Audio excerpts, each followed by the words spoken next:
From the News Channel 5 Network, this is SportsLine.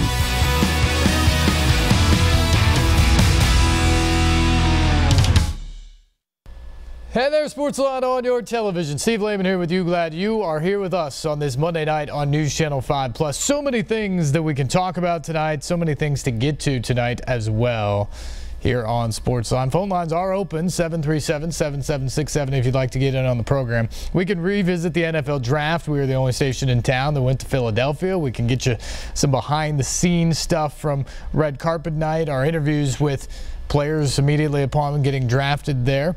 We will get, during the course of the week, to our sit-down interviews with the Titans' first two picks of the draft, both first-rounders, Corey Davis and Adoree Jackson. And also the Predators. Big win yesterday over the Blues, 3-1. Ryan Ellis, Roman Josi, and Cody McLeod. How about that? The enforcer, the physical guy known for being a real tough guy on the ice, coming up with a huge goal, proved to be the game winner yesterday for the Preds. Preds win 3-1, take a 2-1 series lead over the St. Louis Blues. So, a huge day yesterday for the Preds and a huge opportunity ahead. Game 4 tomorrow night in Smashville. Puck drop just after 8:30, another late start, but an opportunity for Preds to really take a stranglehold of this series against the Blues, and a series that really up to this point they have been the better team all throughout. They have really dominated much of the action. Unfortunately, couldn't close out Game 2 in St. Louis, but they've been largely the better team for this series. If you look at the leads in the series, 180 minutes of hockey played so far. And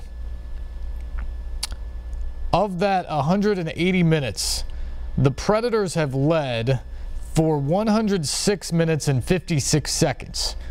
The Blues have led for 3 minutes and 51 seconds. Then a lot of scoreless time or tied time in there as well. But think about that.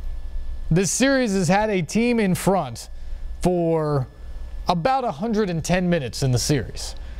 The Preds have nearly had 107 minutes of that time with the lead in their favor.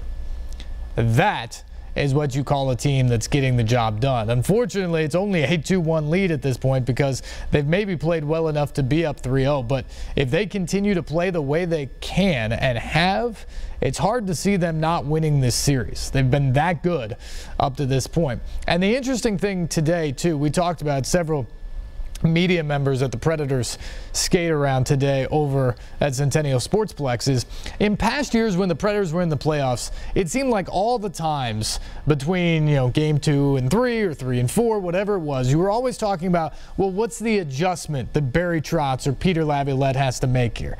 How do you solve what happened in game 2? Or how do you solve what they then did in game 3?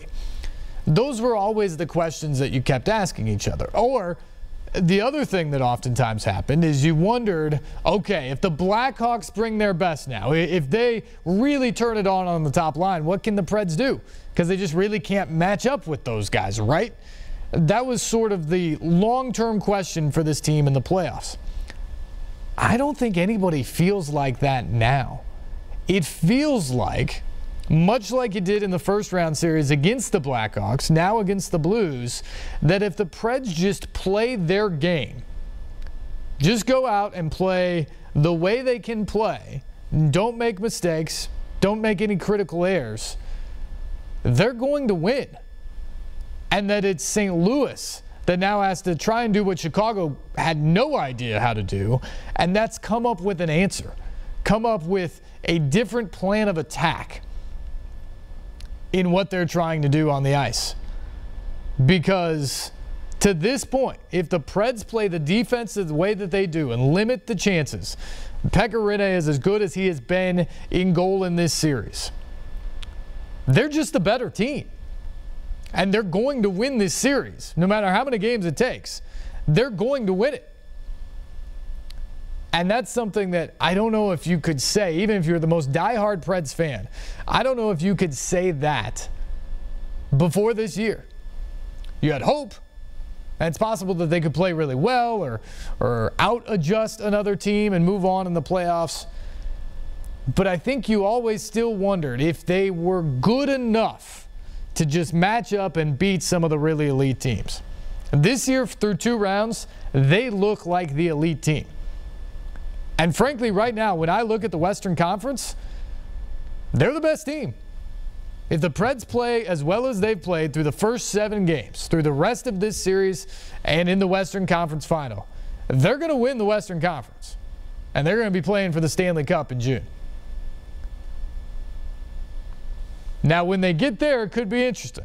Could be Barry Trotz and the Capitals, who have a lead tonight in Game 3 against the Penguins. Could be the Penguins, who are up 2-0 in that series, defending Stanley Cup champs. Obviously, they're loaded. Obviously, the Caps are battle-tested in terms of how they defend. Trotzy knows this roster well still. That would be a difficult matchup. And the other thing about the Caps is if they could finally get to a Stanley Cup final, they would sort of have the weight of the world of all their playoff failures taken off their shoulders, which may allow them to play really free and easy for being in a Stanley Cup final. Besides those 2 teams, though, anybody else that the Preds face in these playoffs, to me right now, they're the favorites. They're the favorites to beat anybody other than those 2 teams because of the way they are playing right now and the depth that they have. They've had 13 different guys, after Cody McLeod scored yesterday, 13 different guys score goals in 7 games in the playoffs. That's an incredible amount of depth to continue to get production throughout your lines in the postseason. And that is how you get to the Cup ultimately. You need depth in lines. You need a top line that does their job, and the top line for the Preds was absolutely phenomenal in the first round against the Blackhawks. In this round, a little less in the production category. But the depth in scoring has really shown up for the Preds. The defensemen getting in on the act. They've now been a part of 12 of the team's last 13 goals. That is a huge addition, a huge advantage to what this team can do on the ice. Difficult for anybody to match up to. And the other thing that's really cool about this Preds story right now is just what's going on in Smashville. You've watched all the shows. This is just a fantastic environment. The city and the crowd in that arena have gotten behind this team. It's a spectacle. Every time they take the ice in the postseason, it is as good of an environment as you will find anywhere in professional sports. Think about it. In the 6 or 7 minutes just leading up to the game, the Preds run through a series of videos, including one that they project down on the ice to get everybody fired up to sort of the theme song of their postseason. Then the teams take the ice, it's berserk. You've got a standing room only crowd in there, all dressed in gold, usually with some sort of flashing device that lights up whenever it's dark in there and throughout the game. Just fantastic.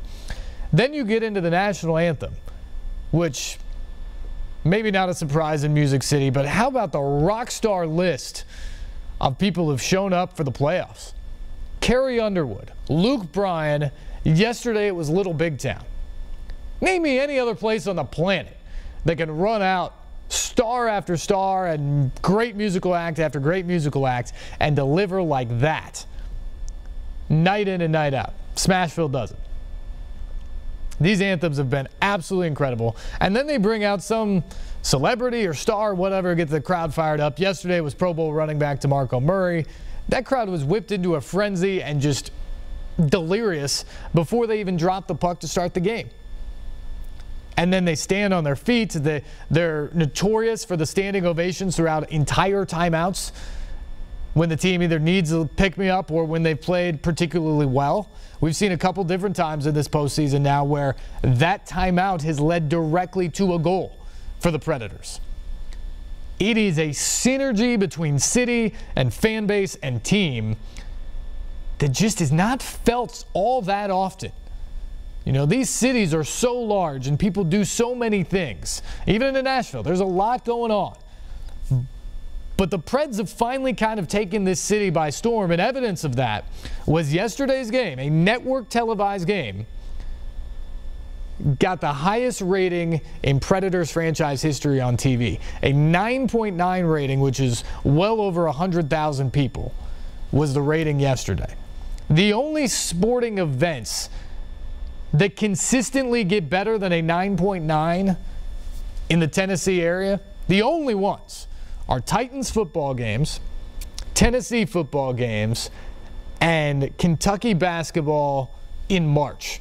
SEC tournament, NCAA tournament. Those are the only things in this area that consistently get better than a 9.9. A massive rating yesterday for the Predators, and their playoff ratings continue to get very, very good ratings despite the fact, I mean, the first two games of this series both got upper fives, pushing a 6, and they were weeknight starts on the road on a somewhat obscure cable channel.